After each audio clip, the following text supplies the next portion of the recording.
Hello and welcome. I'm Michelle with Phoenix Flow Art.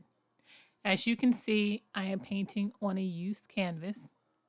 The painting that I did was not level, and I woke up the next morning with a whole different painting. Needless to say, most of the painting was on the floor. So I'm going to do a Dutch pour today using leftover paints. The colors I'll be using will be listed in the description below. If you like my content, please like, subscribe, and share. 2022 is all about growing and learning new things. So I'm trying to grow my channel, and I'll be doing different types of pours and trying to become proficient in those techniques in 2022. So again, I'm Michelle with Phoenix Flow Art. Thank you for joining me today, and let's get to the video. Phoenix Flow Art, creating is what we do.